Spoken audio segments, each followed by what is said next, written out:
मित्रों, अगर मैं आपसे पूछूं कि एलएलबी का फुल फॉर्म क्या है तो आप कहोगे अरे इसमें क्या बड़ी बात है। एलएलबी का फुल फॉर्म है बैचलर ऑफ लॉज। आपकी बात सही है, इंग्लिश में तो बैचलर ऑफ लॉज ही कहते हैं। तो अब मैं आपके सामने एक प्रश्न उठाना चाहूँगा कि अगर ये बैचलर ऑफ लॉज है तो हम इसे बीएलएल क्यों नहीं कहते, एलएलबी क्यों कहते हैं?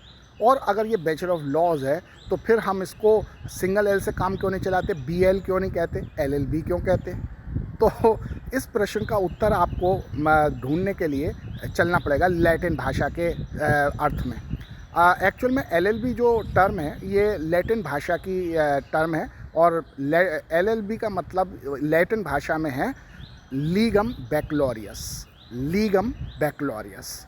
तो आप कहोगे चलो ये तो पता चल गया कि ये लीगम बैक्लोरियस है तो इसलिए एलएल पहले है और बी बाद में। लेकिन फिर सवाल ये है कि भाई दो एल क्यों है, सिंगल एल से क्यों नहीं हो सकता कि लीगम बैक्लोरियस? तो इसके पीछे भी हमारा जो मुख्य कारण है वो यही है, लैटिन भाषा।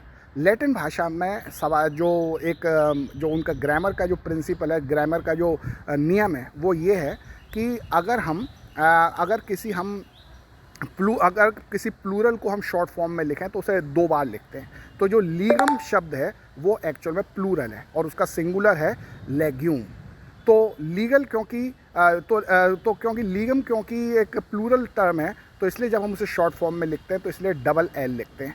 तो लेग्यूम सिंगुलर है और लीगम उसका प्लूरल है। तो इसलिए हम जब लीगम बैक्लोरियस लिखते हैं तो लीगम क्योंकि प्लूरल है तो इसलिए दो बार एल लगाते हैं और बी यानी बैक्लोरियस, तो इसीलिए हम एलएलबी कहते हैं। एलएलबी का मतलब लीगम बैक्लोरियस। तो मुझे आशा है कि आपको ये आज का वीडियो अच्छा लगा होगा। फिर किसी नए वीडियो में मिलेंगे, तब तक के लिए बाय बाय।